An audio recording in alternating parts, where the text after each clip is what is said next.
Welcome back to the Fit Minute Podcast, where we talk all things health, fitness, and lifestyle. I hope you enjoy the show. Welcome back. I'm your host, Gabby Mazar, and on today's episode, I have Alessa Caridi. She is the founder of JōbuFIT. She specializes in helping professionals integrate ergonomic practices and mobility movements into their workday to alleviate stress and enhance productivity. She is also a certified IMX Pilates instructor, artist, dance technician, and functional fitness speaker, and the author of the Ultimate Workplace Toolkit, your guide to solving aches, pains, and productivity problems in your workday. Alessa, welcome to the show today. Thanks for having me, Gabby. I mean, I don't really have anything else that you covered kind of everything there, what it is, what I do and all of that. So I'm well, perfect. Then that's it. That's the show. Just kidding. No, just go buy the book and read it. You don't have to talk to me. Exactly. So why don't you get started by just telling us a little bit about yourself and kind of how you led to being who you are, what you do, and what led you to writing your book to begin with. Oh, sure. So I grew up in a household of doctors. I was always told it was never like, this is your arm bone. It was always like, this is your radius and your ulna, like I never had the leg bone hurts or my leg hurts it was always like, well, let's figure out exactly what that is. So I grew up thinking that was normal, right? It was not I don't know. I just, when I got to college and I started actually having to study anatomy because I have my BA in dance, I thought that was normal, like, for knowing all of these things. And then I started really trying to figure out, like, okay, if you're having these problems, what are the actual solutions? If your leg is hurting you, because we were dancing 30 hours plus a week, we were doing performances bi-monthly, and we were just constantly, our bodies were our instruments at that time, and someone would be like, my leg hurts. Well, where does your leg hurt? And that was always, my inquisitive brain had always thought through things just a little bit deeper. And I always tell people that I am a giant nerd, and I love learning about the human body and how it works, and just really diving into anything. So I have my flashcards that are sitting over on my bookshelf next to me, and that's kind of my relaxation time. That's how big of a nerd I am. And then from there, I really wanted to continue my education. I really thought I'd be twirling around on a stage dancing for the rest of my life. My parents had the foresight to kind of say, we need to give you something to maybe beyond dance. We need to show you that this might not be your path forever. But the first Christmas after I graduated from undergrad, they actually gifted me my first training in Pilates. So that was kind of my okay, what are you trying to tell me here moment? But then I became kind of addicted to what it could do for your body, and how Pilates can support your body in an actual anatomical way, instead of just more of like I like the science side of things, is really what I'm trying to get at, and not the locks in your body with the centering and aligning things. It was actually, here's how to properly align your body, because here are the steps, these are the muscles working, these are the bones that need to be aligned, and here's how you breathe. And that's really what I love about Pilates still to this day. And I didn't just get certified once, I just kept going back, and then I got hired by that studio in New York to actually teach there for a while. And then I fatefully, what happened was, not dancing, not doing Pilates, but actually on a beach walking one day, I slipped off of a rock and I ended up breaking my foot. And that changed the projection of my life. Really long story short, during that time period of healing, I met my husband, who's now my husband, and we moved to Japan. And there I got to see the daily health habits of the people of Japan, which is something called radio taijo, radio workouts, as we kind of refer to them here. And it's a daily movement practice. They do the same thing every day. And it is done in, doesn't matter your age, doesn't matter what you do for a living, doesn't matter where you are.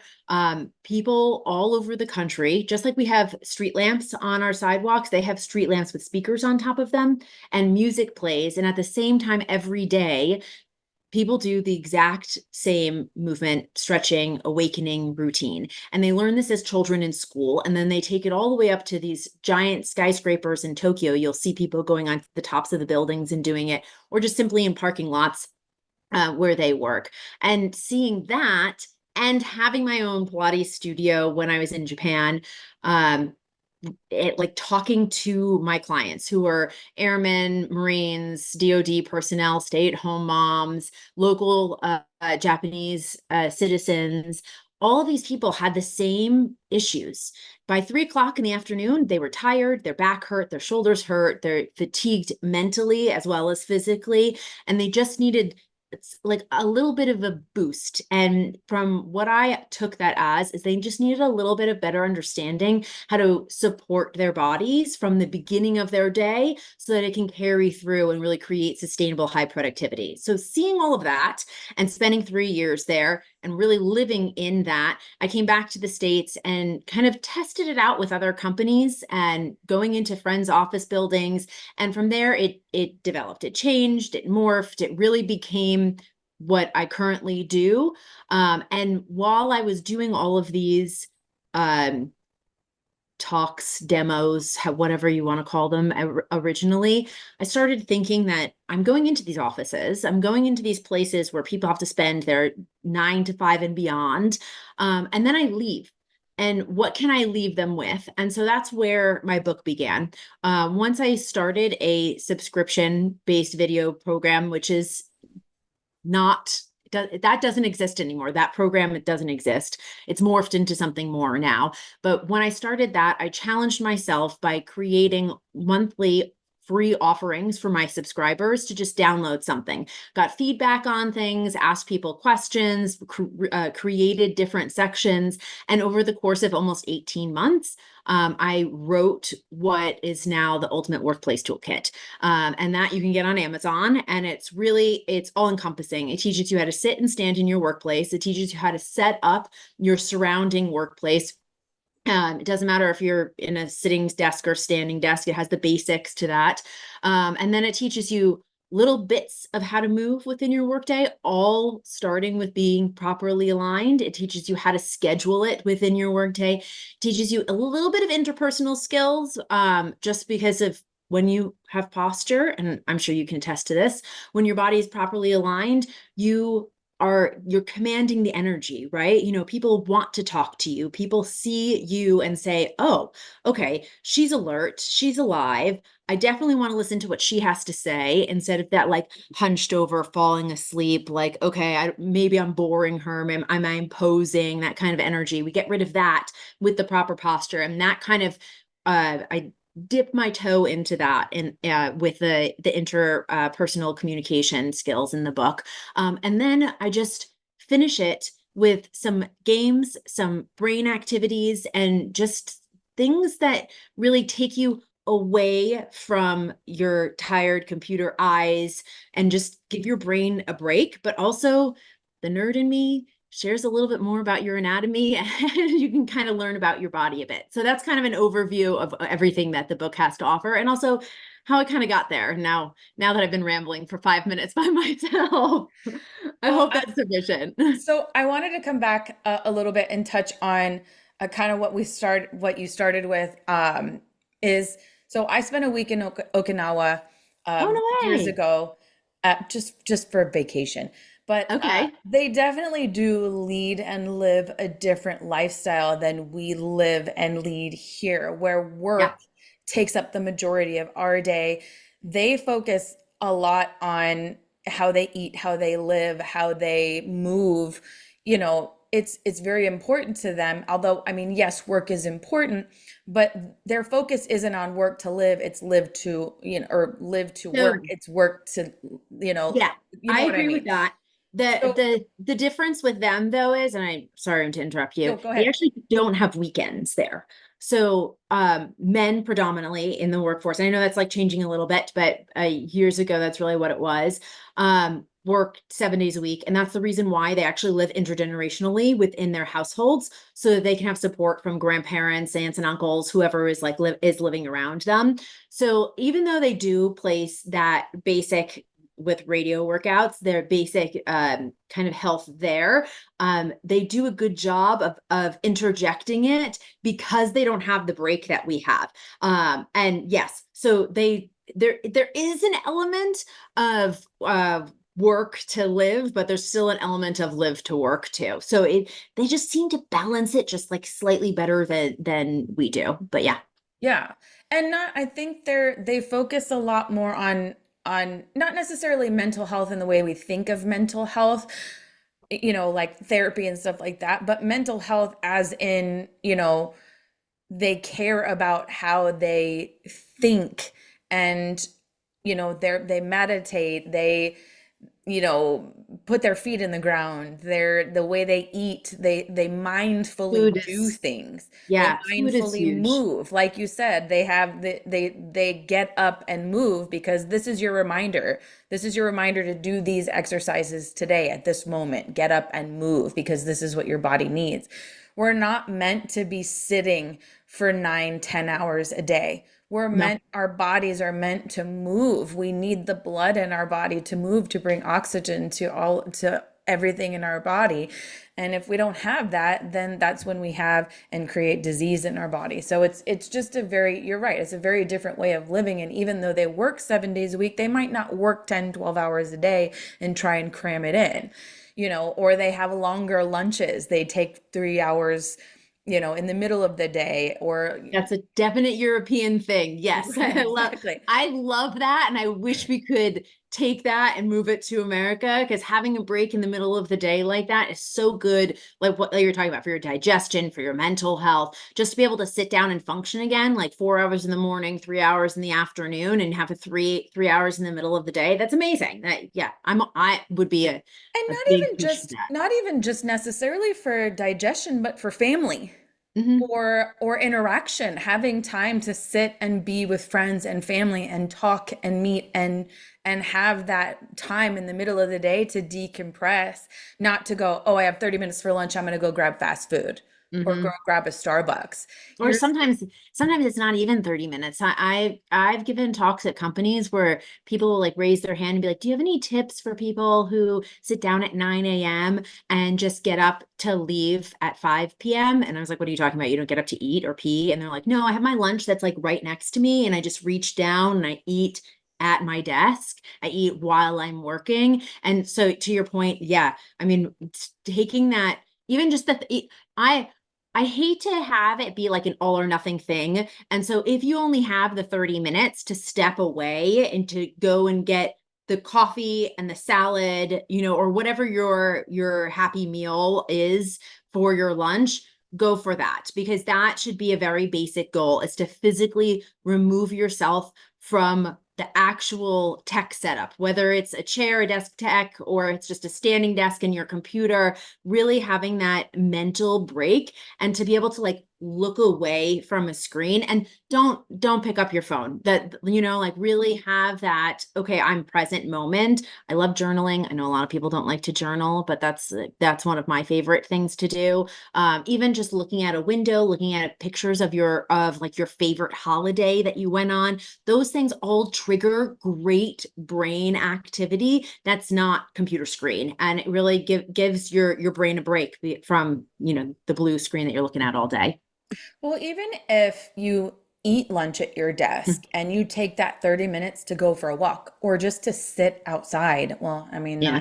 not here in Arizona, it's 175 degrees, but for a lot of the year it is really nice outside. You can sit outside, or you can, just get away from your screen, get away from technology and just step away. Even if you're eating your lunch throughout the day, Sure. taking that time just to step away, or maybe just to socialize, or maybe whatever it is, Yeah. you do still need that time to decompress. And it is, or if you're working from home, a lot of people who do work from home, they don't, because they just work straight through and they don't think that I need this break. They Yeah. turn on their computer in the morning and they're sitting here until they're done with the day because they want to get it through, or there's other people who just get up and down and just leave, but but you do have to have that break. So, um, moving on to what I wanted to talk about next is how do you suggest that people manage their workday to get in those times of to get in that moment of time for themselves to help to combat stress or combat anxiety, to alleviate that brain activity that they're getting from their workday and get in maybe a little bit of movement, a little bit of fitness or whatever it is. I think that what you were saying, I mean, that was a perfect transition, really, honestly, because when we're talking about taking a break and taking a lunch break, or even just a walking break, right? If you're going to eat at your desk and like get up and like walk away, I think what people, the big anxiety, stress, fatigue, not having energy or desire to hang out with loved ones and friends after work, all of those things happen. And even if we do take that lunch break and we're away from our desk for 30 minutes. So the real culprit here is the trying to push through to get to that lunch break or then to get to the end of the day. And to combat those things and really have like a better physical and mental healthy work day is to schedule your day so that before you have that stress or before that anxiety takes over, and that, and I think everybody knows what I'm talking about, like the knee bouncing, the biting your pen or twirling your pen, the kind of like hunching close to your computer screen, or if you're on like I know a lot of like construction workers and they have all these things and they're trying to punch in, and I just gave a talk to a group of those people. And their stress and anxiety habits that happen when it gets out of control, right? When they're trying to get closer to finish that email. And so the way to best fix that and best kind of set your brain and your body up for success, the way I teach it is called the 50-10 ratio. And so for every 50 minutes, 50 minutes that you spend seated or just really at your workspace, whether it's sitting or standing or just wherever you work, where for those 50 minutes when you spend completely focused, I mean, not taking a swiping break through social media. I mean, getting the emails done, the slides done, the digital meeting finished. For every 50 minutes that you spend completely focused at your work, you take 10 minutes and you do something else. You stretch at your desk, movement to energize. If you can't get away for 10 minutes, go for an indoor walk around the perimeter of your workspace. This is one of my favorite things to do. If you work from home, walk up and down a flight of stairs 3-5 times to get your bum, re-engage your bum. It's one of my favorite things to do as well, especially if you're sitting. There's 100 hacks that you can do to get moving within your workday. This is the framework is really what you have to kind of take a look at, because people always talk about these like lunch breaks and going for a walk outside and having an hour for lunch, which is wonderful. And please do not cut into your workday, but really the goal here is to understand that after a meeting ends, you got to get up and move. You're taking notes during your meeting. That's great. Step away. You have to go for, you drink water. You have to get up and go to the bathroom. So you have to take a bathroom break. Instead of just going right back to your desk, walk with the perimeter of the room that you're in and then sit back down again, because it gives your body that chance to, like what you're talking about at the beginning, get your blood flowing and get moving a little bit more. And honestly, if you establish a 50-10 ratio within your workday, it's not going to get rid of all of your stress 100%, right? Because a lot of stress that we encounter and kind of take into ourselves is external, right? We have a phone call with the boss, we're on a digital meeting where people just won't stop talking. Those are things that like we can't stop, but we can control the way that our body reacts to them. And so when you understand what your body's stress habits are, that pen chewing or that, that neck rub that a lot of people do when they're just like sitting there moving. Yeah. If you notice that in your body, stop, push yourself back, go and look out a window, go get a glass of water, go get a glass of juice, whatever it is that you can just take a step away mentally. And then what I really like to do is push my chair away from my desk, tuck my chin to my chest, and roll all the way down. And then I let my chest rest on my thighs, put my hands on the floor. I shake my head yes and no. And I really elongate my spine. You're relaxing the tension that comes from sitting, the compression that happens from sitting all day long. And you can just take a minute, 10 deep breaths, get yourself back up, and really say, okay, now I can commit to that. And so then on the flip side of things, because I've been talking for a while now, when you do work for that 50 minutes and then take that 10-minute break, just like you worked for that 50 minutes, when the 10 minutes comes, set yourself a 10-minute alarm countdown, whatever it is. Because what can happen is people go, okay, I'm going to walk around my room, and then I'm going to sit on social media and I'm going to swipe for a while, and then it's 2 hours later, right? So we really have to be cognizant of the fact that I am working both within the 50 side of things and the 10% side of things, because the 10-minute side of things can also become mental stress if we don't get back to work and back to actually accomplishing. Or a good hack would be to grab yourself a giant thing of water, like the Hydro Yeah, Flask or like the Stanley yeah. Cup, and drink that, because you'll have to use the restroom a lot. That's like my favorite thing. I know. It's hard to tell people, like, you're not drinking enough water if you're not peeing every hour, just like, yeah. If you're drinking enough water, you're gonna get up every hour and have to go to the Yep. bathroom, and you're gonna go, oh, okay, all right. Yeah. I'm getting my movement in. It's a great hack. Yeah. I 100% get behind that one. So in a workspace, what is better, sitting or standing? I know Oh, standing desks have kind of become the thing. What do you recommend? What do you think is better for someone who's honestly, at a desk all I day? well, like coming from the Pilates side of things, um, I don't care if you are sitting or standing. It's the same problem in opposite directions. Um, I would rather you sit on a rock and know how to sit correctly than say, like, oh, standing solves all my problems.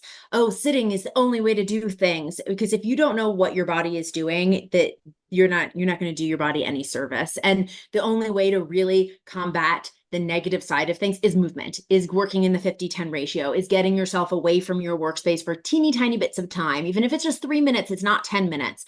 So those are the real, like, there is no good, right? There's no bad. There's no, like, we have to do this, right? Our computers aren't going away.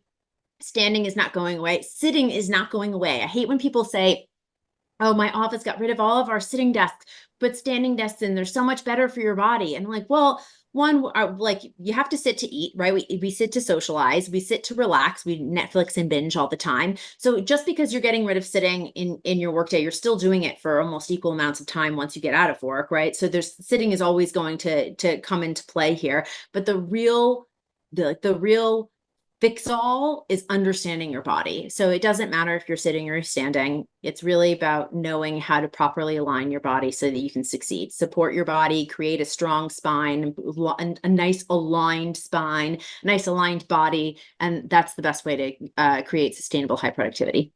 And at the end of the day, if you're on your phone or your computer and you're looking down and your shoulders are hunched and your chin is down and you're not in alignment anyway, you're still going to create problems anyways, because your spine isn't aligned, your posture isn't correct. Mhm. So no matter if you're Mhm. sitting or standing and your, hands are on the computer and you're forward, forward shoulders, forward head, you're still creating that postural issue.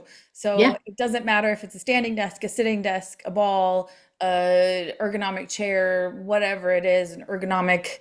Uh, I hate that. So I love that you said that 3 times, because my ergonomic is my workplace dirty word. I hate that word because it goes back to not understanding it doesn't matter. Like, it doesn't matter if you're going to wear something. I just saw this thing because I get, like, the targeted ads, right? Because everything that I look at on social media is always about posture and like physical therapy tips and healthy work days and mental health, all those things. So I'm constantly bombarded with these things. It's like, buy this, try this, it'll fix this, it'll do that. And I'm like, okay, well, that's nice. So I watched this video, and I mean, all of these things they're one-offs that say that they have 1,000 reviews, and who knows if they're actually selling any of them. But I kid you not, it was like a vest thing that you put on, and then from the back, you literally pull down, and it had a thing like that came like this way, and then you like Velcro it like to the front of your chest. And it was supposed to like go from this to like pulling your shoulders back and up. And I'm looking at this thinking like, why would I spend money on that when all I need to do, right, is create a long spine. Imagine that there's one strand of hair pulling me up from the top of my head, relax my shoulders down, shake my head no and yes to release tension in my head or neck. And I just remind myself of that once an hour when my 50 minutes is up. I just saved myself $100, like those are the things that I find hysterical, that people are trying to sell these things that are so much easy. Like there's just easier ways, right? I fixed that in 3 little seconds.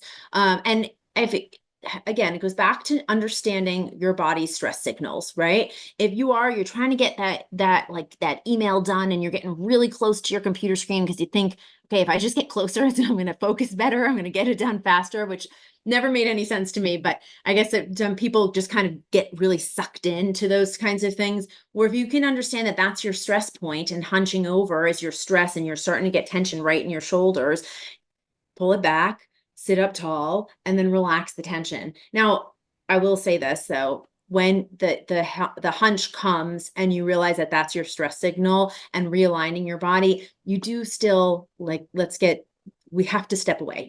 You have to step away from your screen, because it goes back to this age-old concept that people don't really talk about that much anymore, which I'm very happy, where I don't know if you remember this, like in the early 2000s, people were like, we're going to meditate to get stress to just leave our situation. I don't know if you ever came across this. And so when I started years ago talking to people about how to stop stress in their workday, and they would just say, well, I take 5 to 10 deep breaths and I can just refocus again. And I'm like, that's great. And that's part of it. But the actual removing yourself, there's no amount of meditation that you can do that will stop physical stress, that will stop the actual anxiety that's happening in your workspace, unless you remove yourself from it. Now, if you can't get away, right, you're on a call that's going a long time, you're waiting for that email from your boss because you have to respond right away, pushing your chair back and stretching desk side is enough. It will help your body and your brain enough so that you can reset and you can push back through again. So removing yourself from the situation. Exactly. Yeah. Yeah. Because you need to protect yourself. Like that's what it comes down to. It's not about stopping things completely. It's about protection so that you can create this sustainable high productivity. So what I will say about those gadgets is that a lot of people don't know how to recognize pulling Mhm. the shoulders back, sitting up tall. So, in terms of someone that, doesn't understand what that means, I think that can be helpful to get people to recognize. Is it going to fix someone's posture? No, not necessarily. Is it a fix all? No. But could it possibly get somebody that has that constant forward hunch to recognize that they're constantly doing it? Because when you start that forward hunch, that, forward movement of the shoulders, when you're on your computer, to be like, oh, that's tight, to recognize that you have to pull back. I do actually think that can help. And I do think that there are some people that can benefit from it, but it's not a fix all. It's not, these products are meant to be sold. They're, that's, Of course. that's right. Yeah. It's meant to be sold. Right. So understanding that, something like this is not going to cure you of bad posture, but it might help bring awareness to you. So if that's something that you might need, if you don't have body awareness or understanding of posture, sure. Now, do I think something like Pilates is going to be better for that? Yes, because you're constantly working at it and understanding and building strength and doing it consistently rather than just putting on a strap and then going, okay, I'm cured. You have to have that understanding, that awareness of what you're doing daily. And I think when you're constantly working at it, when you're doing something like Pilates or just even exercising in general, or even just getting up and just rolling the shoulders back or dropping chin to chest and going side to side, you're going to start to understand and see the differences in that. But no, those gadgets and those They end up in a processes work. drawer. It's money. They do. Yeah, They end up in a yeah, drawer. You might use them 2 or 3 times and you'll never see them again. yeah.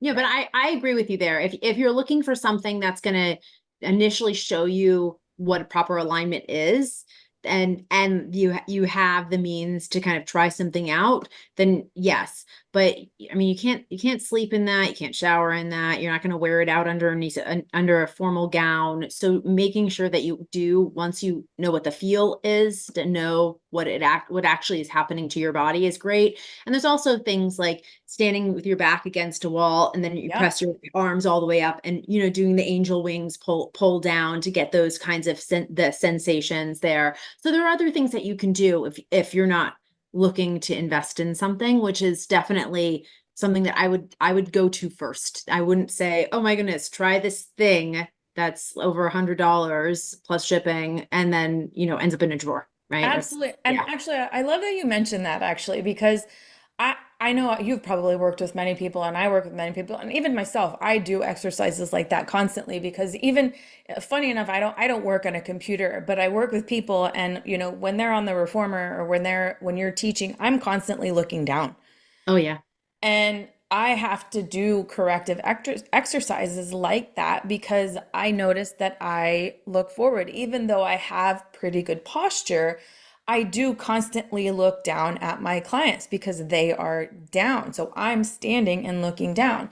So if you stand up against the wall with your heels up against the wall and press your shoulders back against the wall, you might notice that it's difficult to press your head up Oh against the yeah. wall or bring your arms into your angel wings and press up. So Hmm. you might find that very difficult. And if you start doing just those exercises, you might realize that continuing to do that over and over and over again, just a few minutes a day or even a few times a week, you will see a significant difference in that posture. Yeah, and it's not, I mean, like you have that's a great point that you make, that you're like constantly looking forward because of your work.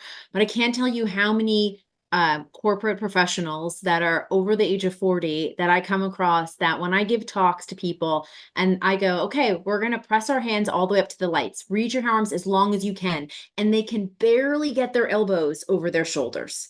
And back in the day, there's a little bit less, but like back in the day, people used to have to wear suits, like full suits, and a little bit less now. So the culture, and so I would say, take your suit jackets off. Let's give this a try. And it didn't make it any better. And like the elbows were just going over their shoulders, and they couldn't reach any further. And that goes back to the idea of if you don't use it, you lose it, and it within the mobility. And so but as a Pilates instructor, you have that mindset that says, okay, I've been looking down for a while. I need to fix it, right? The people who are working at a computer all day long, that are typing on a computer, that do actually, they have to look down too, and they don't get to move their arms. They don't get to demonstrate things. They're not reaching up and kicking their legs or any of those kinds of things. They're sitting so statue-like that their bodies actually forget, their muscles, tendons, ligaments actually don't have the capability to elongate anymore, that they can't reach any farther. And so even something like going to that goalpost angel wing position with your back against the wall and just holding that there, and it being difficult, but it also does reawaken your body and get the brain body connection readapting to say, okay, like I need this, especially if you're spending 40 plus hours a week like a statue. Right. In the Yeah. same position over and over and over again, not moving. Yeah. Yep. Exactly. Huh. So your book, The Ultimate Workspace Toolkit, tell me a little bit about it. How does it help people relieve aches and pains, and how does it help create productivity in people?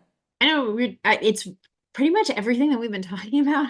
It sounds kind of funny to say, but I really, it's meant as a toolkit. So it's not something that you read and then you put away. It's something that you can continually reference. So you're saying, okay, my shoulder hurts, or okay, my legs feel really tight, or they don't, like, they feel heavy, which I get a lot from people who sit for long periods of time.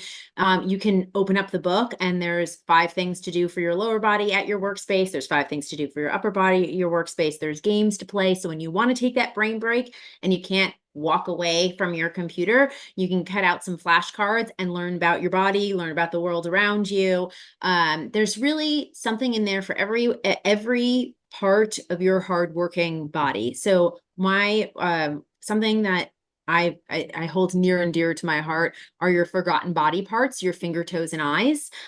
We don't think about them. We just think, okay, we sit in front of our computer and our eyes are just looking at this blue screen all day long. We're going to get away from the blue screen. That'll take care of it. But your eyes, there's muscles there too. And so there's a couple of exercises that you can do to support your eyes. There's exercises for your hands and your fingers for typing all day long, because those need mobility help. And also for your feet and your toes as well, because, standing up, people like what you're like, people don't, when Japanese people feel a little bit more grounded. We kind of touched upon that in the beginning. Here, we wear shoes everywhere, inside and outside. So really understanding that your feet need some help there too, and simple things that you can do without even having to like set aside time.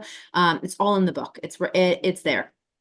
I just had a conversation about feet and toes today about Oh yeah. your feet are I didn't mention hands and eyes, but yes, absolutely, your toes and your feet are neglected. Your ankles, I mean, it's something we just don't think about it. But those are probably the three most things used: our Yeah, eyes, our hands, and our feet. Or they work hard. we walk, we use our hands, we're looking, and we don't think about what we need to do to help to make them feel better. I mean, Yeah. just stretching your fingers in the opposite direction and pressing them together. Whoever, I mean, I think people do that more so than taking your toes and pressing them down to the floor and stretching the tops of your feet, or even just moving your ankles around or wiggling your toes Yeah. or strengthening your toes. One of my favorite things for ankles and feet, you can point your toes while you're doing this, but you don't have to, is drawing the alphabet with your feet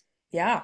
underneath your desk, because we don't do the circular, clockwise or counterclockwise motion with our feet the way that we do with our hands if we still write.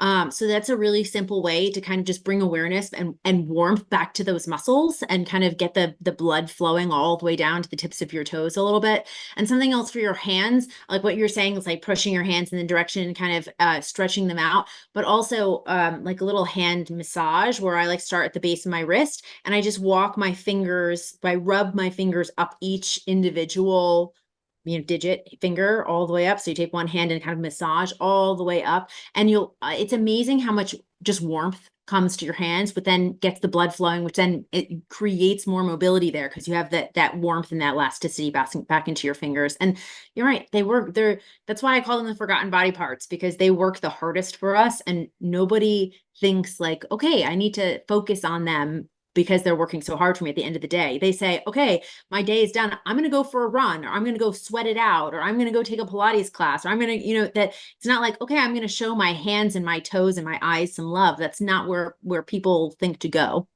Yeah, or even like just preventing like your arches from dropping, or preventing Mm. oh, help me, what's it called when your feet hurt?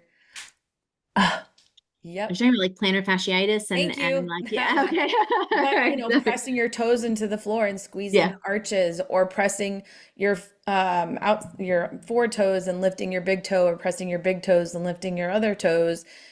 Just doing little weird random toe exercises. We don't think about it. We don't think Yeah. about your feet needing exercise too, and your hands needing exercise too. But it is very important because we use them so often. But anyway, um, yeah, so you can get your book just on Amazon. Yep. It's the Ultimate Workspace Toolkit, your guide to solving aches, pains, productivity problems